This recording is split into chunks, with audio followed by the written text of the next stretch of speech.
Durante 2 temporadas com Messi, 6 com Neymar e 7 completas com Mbappé, o PSG terminou com um total de 0 Champions. Imagina, se a gente for da turma que diz que o desempenho é mais importante que os resultados, vai dizer isso para um torcedor parisiense, e ele te dá um chute com a segunda chuteira que tiver na mão. A verdade é que mesmo com nomes como Vitinha, Ruiz e Dembélé, o time de Paris finalmente conseguiu construir um projeto sólido, que nesse ano dominou a Europa e pretende fazer isso nos próximos anos também. E tudo isso não por causa de uma estrela, mas de uma mente por trás das táticas.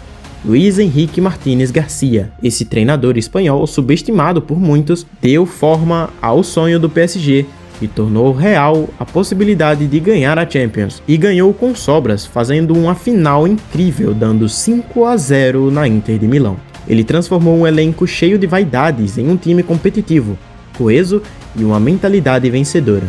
Luis Enrique conseguiu o que muitos achavam impossível: educar Mbappé, disciplinar as estrelas e montar uma verdadeira máquina de vencer. Agora, se você for olhar a história recente, o PSG venceu 11 dos últimos 15 campeonatos franceses, mas na Champions era um verdadeiro zero à esquerda. Esse zero virou uma obsessão para a diretoria do clube, que começou a respirar Champions League, sonhar com ela e investir tudo o que tinha, literalmente. O sangue do coração do Qatar foi derramado nisso. Mesmo assim, nada. Com nomes gigantes como Neymar, Messi e Mbappé, era obrigação brigar por título europeu todo ano. Mas o que acontecia?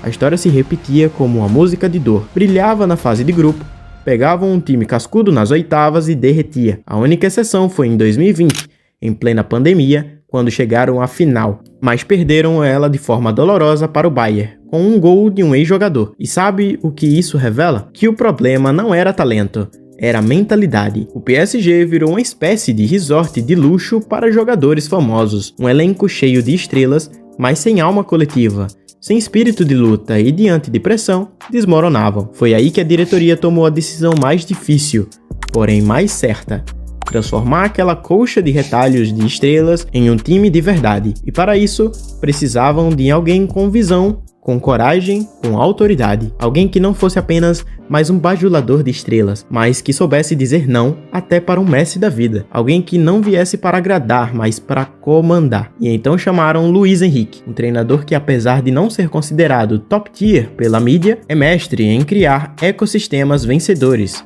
dentro de clubes cheios de ego. Lembra do Barcelona de 2015? Ele comandava o trio MSN, Messi, Neymar e Suárez, 3 dos maiores jogadores da história, e fez cada um deles entender exatamente seu papel dentro de um sistema coletivo. E não era só ataque não, até Messi tinha que pressionar, voltar, ajudar na recomposição. Com Henrique, o goleiro atacava e o atacante defendia, e quem não quisesse seguir o sistema virava banco.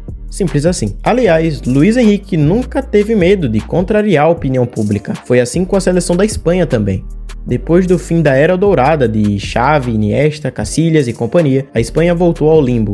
Mas Henrique foi lá, pegou o time do zero, limpou o elenco dos veteranos que já não entregavam e apostou os jovens como Pedri e Gavi. E não foi só aposta, ele criou um time agressivo, rápido e faminto. O resultado: a Espanha de volta ao cenário competitivo. Podia ter ganho a Euro de 2020 se não fosse a maldita disputa de pênaltis contra a Itália. E sabe o que isso revela? Que Henrique não tem tempo para nostalgia. Ele vive o agora. Se você não está rendendo, não importa se é ídolo, capitão ou queridinho da torcida, você dança, você vai para o banco. E talvez seja exatamente isso o que o PSG precisava. Um cara que colocasse ordem na casa, que parasse de tratar o elenco como uma vitrine de estrelas e começasse a tratá-lo como um time de verdade. E foi exatamente isso o que fez quando chegou ao PSG. A primeira missão: acabar com a Mbappé dependência. A segunda: resolver o caos do meio campo.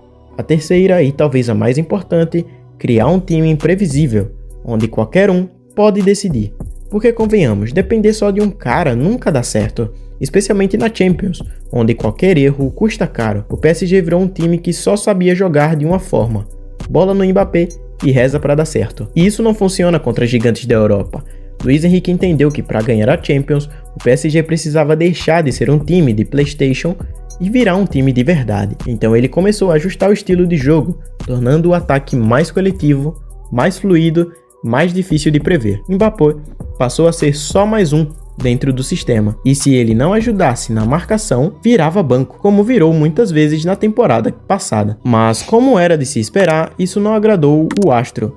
Mbappé, com a cabeça já em Madrid, anunciou que não renovaria contrato. Foi um choque, a torcida pirou, a imprensa decretou o início do fim.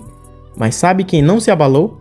Exatamente, o Luiz Henrique. Enquanto o mundo caía, ele permanecia calmo, porque ele já sabia o que ia fazer. Colocou Mbappé no banco como se fosse qualquer outro jogador e seguiu construindo um time capaz de vencer sem ele. E não foi buscar outro Mbappé. O plano era outro, fazer com que o PSG deixasse de precisar de um herói, que fosse um time coletivo tão forte que qualquer um pudesse decidir. E ele deixou isso claro pro grupo. Aqui o time vem antes do indivíduo. E é essa coragem, essa clareza que está transformando o PSG em algo que nunca foi, um verdadeiro campeão europeu. Não por causa de uma estrela, mas porque finalmente o time joga como um time. E com Luiz Henrique no comando, pode apostar. Agora é diferente e com certeza não vai acabar por aqui.